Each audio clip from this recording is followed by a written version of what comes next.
Before we begin, viewer discretion is strongly advised. The following is for educational and entertainment purposes only. This is the verbatim federal courtroom testimony of the Sean Diddy Combs trial as reported by Inner City Press. Nobody expected him. The room was tense. Eyes focused on the next witness until the back doors opened and in walked Will Smith. Gasps echoed. Even the judge froze. No announcement, no pre-written statement, just Will stepping forward on his own. Until that moment, he had stayed silent as his name swirled through headlines, court leaks, and whispered audio recordings said to be too disturbing to release. But something had changed. Maybe it was the rumors. Maybe it was the betrayal from people he once trusted. Maybe it was hearing that tape played behind closed doors. Whatever it was, Will was done hiding. He wasn't on the stand as a celebrity. He was there as a man who'd seen too much and said too little. And when he began to speak, the courtroom wasn't prepared for what they would hear. Because what Will revealed about Diddy, the parties, the manipulation, and the fear wasn't just explosive, it was a warning. It started like any other day of the Diddy trial. The room buzzed with low conversations, the press hunched in their designated rows, and lawyers whispered strategies as they waited for the next scheduled witness. But when the side doors opened and Will Smith stepped into the courtroom alone, no entourage, no legal team, no announcement, the room changed. You could hear a pin drop. Some people thought it was a mistake. Others thought it was a stunt. But the way Will walked, slow, focused, with that old Fresh Prince stoicism, melted away into something more raw, told everyone this was real. The judge raised an eyebrow, and Diddy, who'd been smugly lounging at the defense table, suddenly looked tense. Will walked straight to the witness stand. No eye contact with anyone. He didn't even glance at Diddy. "I wasn't asked to come here today," Will began. "I asked if I could speak." The judge allowed it.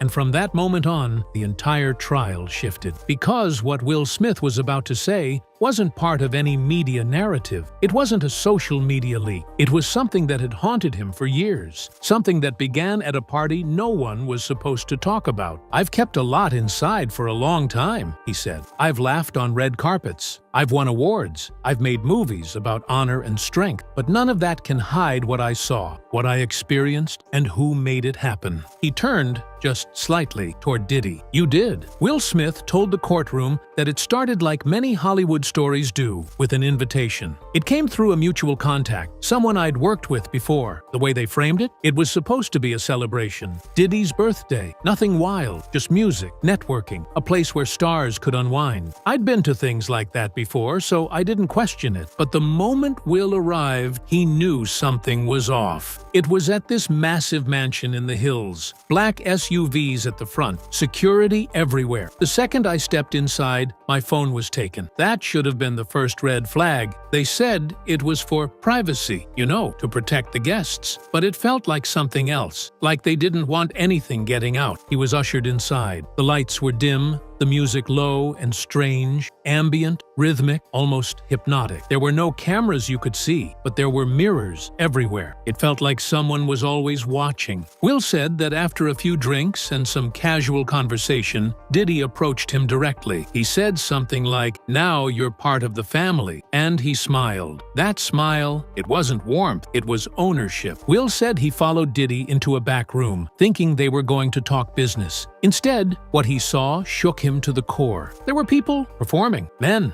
women. Some I recognized from film and music. Some looked young, too young. There were others watching, like it was entertainment. And Diddy? He was laughing, like it was the most normal thing in the world. He paused, swallowing hard. "I didn't know how to leave. And that was the point. Once you're in, you're in." Will continued, his voice steady but hollow. "A few days after the party, I got a call. Blocked number. All the voice said was, 'Hope you had fun, Fresh Prince.' Then they hung up. He thought it was just a weird prank, until an envelope arrived at his office. It was unmarked. Inside was a flash drive. I almost didn't look, but I did. It was footage from that night of me, sitting on a couch, clearly out of it. I don't remember being that out of it, but there I was, laughing at something I couldn't even remember. There was a voice behind the camera, Diddy's voice, saying, "That's how we keep 'em." Will testified that the fear he felt in that moment was unlike anything he'd ever experienced. "I realized I wasn't invited to that party. I was initiated." He said that's when the manipulation began. "I'd get invites to more parties. I declined. Then suddenly, movie roles I was in talks for? Gone. People I worked with for years stopped calling. Rumors started online that I was gay, that I was unstable, that I was cheating. I knew what it was. It was pressure. Diddy didn't need to say it. He just made it clear that silence was the cost of peace. And so, for years, Will said nothing. He smiled through interviews, brushed off rumors, focused on work. But every time I saw a news story about someone else speaking out, Cassie, Don Richard, even Meek Mill's name being dragged into this, I thought, if they're speaking, why am I still quiet? He looked around the courtroom. Diddy didn't just ruin people's careers. He made them fear telling the truth. And that, Will said, was what finally brought him to court. Will paused, glanced at the jury, and leaned closer to the mic. It wasn't just a video. That was the leash. He said from that moment on, everything he did felt like it had strings attached to it. He explained that calls would come through his agent, invitations to events, meeting, projects. When he said no, things would shift behind the scenes. I'd say no to a Diddy event, and the next week I'd find out a greenlit project suddenly wasn't greenlit anymore. He said this didn't happen once or twice. It became a pattern. Diddy didn't have to threaten people. He had systems that did it for him. PR people, bloggers, producers. He knew who to call. He knew how to make problems appear out of thin air and how to make opportunities vanish just as fast. Will testified about one specific instance in 2013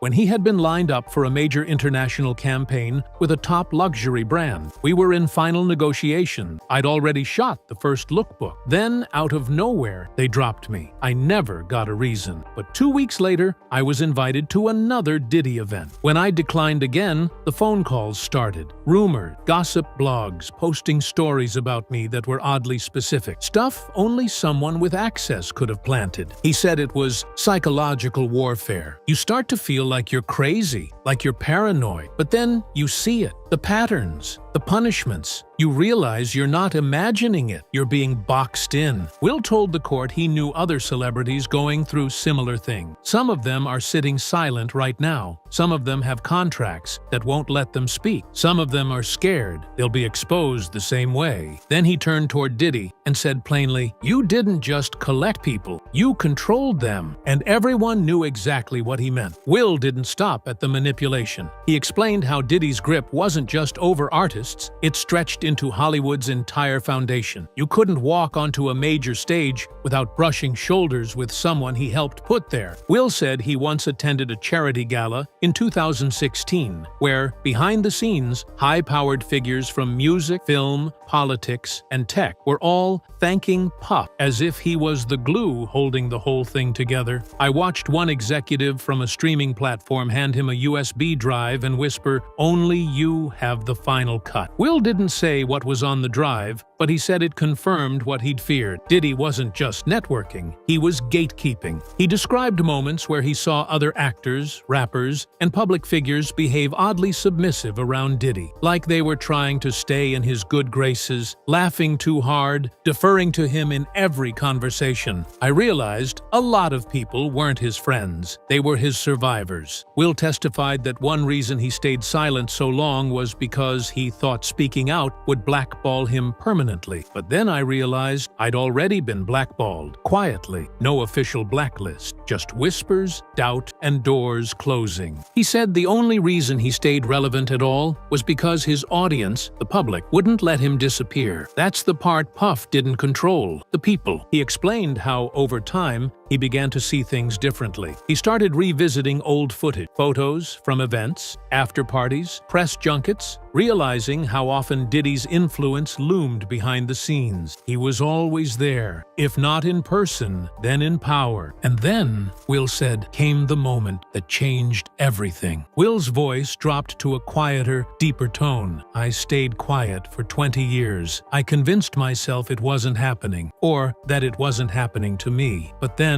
the audio started to surface. He said the first time he heard about secret audio tapes being played in court, he didn't believe believe it. Then I got a call, not from the prosecution, not from a journalist, from someone I used to trust. They said, "Will, you're on one of those tapes. They played it yesterday. People are talking." He described feeling like the floor had dropped from under him. "I didn't even know a tape like that existed, but once I accepted it might be real, everything else started to connect." Will said he stayed up all night, replaying memories. The party, the blackout, the envelope, the blocked numbers. It was all a system, and I was one of the victims. He said the breaking point wasn't fear, it was humiliation. "I realized that if I didn't speak now, my silence would become my legacy, and I couldn't live with that. My kids are going to see these headlines. My grandkids might see them. I had to speak." He told the court he called the prosecution team himself. "I told them, I'm ready. Whatever you need, whatever questions you have, I'll answer them." He looked at the jury. "I wasn't just coerced. I was played, I was filmed, and I was used." Then he looked at Diddy again, this time with a sharper tone. "And you knew exactly what you were doing." Will closed his eyes for a moment before speaking again, as if preparing to relive something he had fought to forget. "When the prosecution asked if I wanted to hear the audio, I hesitated," he said, "but I knew I had to. They played it behind closed doors. No press, no jury, just the judge, the lawyers, and Will. I heard myself laughing," Will said slowly. "It was hollow. It wasn't real. I sounded drunk. No, drugged." He described the background of the audio. Slow music, low voices, the occasional cheer or shout. "Then I heard Diddy, clear as day, saying something like, 'That's how we break 'em in.' And then I heard my name. They were saying my name while doing things I don't even want to repeat." He said it wasn't just humiliating, it was horrifying. There's a difference between being embarrassed and being stripped of your humanity. That tape, it took something from me. Will's voice cracked for the first time. He looked down, collecting himself, then continued, "I never consented to being recorded. I never agreed to be a part of that. But Diddy recorded it. He kept it, maybe to use, maybe just to have." He explained how, for years, he couldn't figure out why he would feel sudden anxiety when certain names were mentioned, why he had panic attacks during simple interviews. "Now I know. It's because I wasn't crazy. I was remembering something I didn't want to remember." Will said that hearing the audio forced him to confront everything. The manipulation, the grooming, the betrayal from people who stood by and watched. And he said what shook him most wasn't what he heard, it was what I didn't remember. He looked at the jury and said, "If you want to know how powerful Diddy is, ask yourself how someone like me could be silenced for 20 years and not even realize it." By the time Will's testimony hit the media,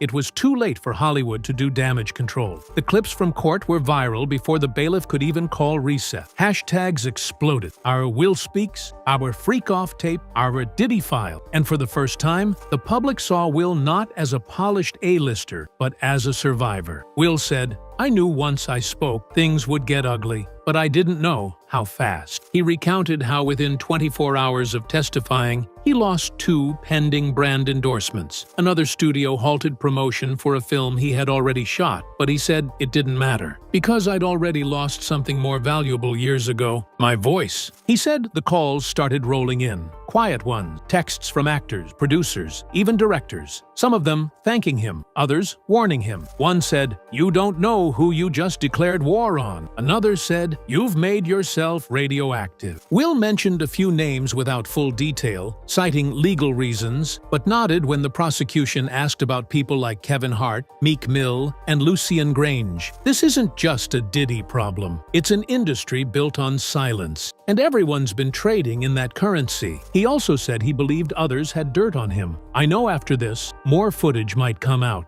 They'll try to paint me as unstable, as broken. Let them. I'm not here to protect myself anymore. I'm here to protect the truth." He told the court he expected backlash, expected denials, and expected Diddy's legal team to claim he was making it all up. "They'll say I'm bitter. They'll say I'm covering something. But I ask you this. If I was lying, why did I wait this long? Why now, when I have more to lose than ever?" He ended that part of the testimony with a line that silenced the room. Sometimes the truth comes late, but it still hits like thunder. For his final statement, the judge allowed Will to speak directly to Diddy. He stood from the witness chair, walked a few feet closer, and looked him in the eye. "You built an empire out of manipulation," he began. "You called it success. You called it culture. You called it love, but all you built was fear. Diddy didn't respond. He sat there, motionless, his lawyer whispering in his ear. Will didn't blink. I saw what you did to those girls. I saw what you did to me. I heard the things you said about me when you thought I wasn't listening.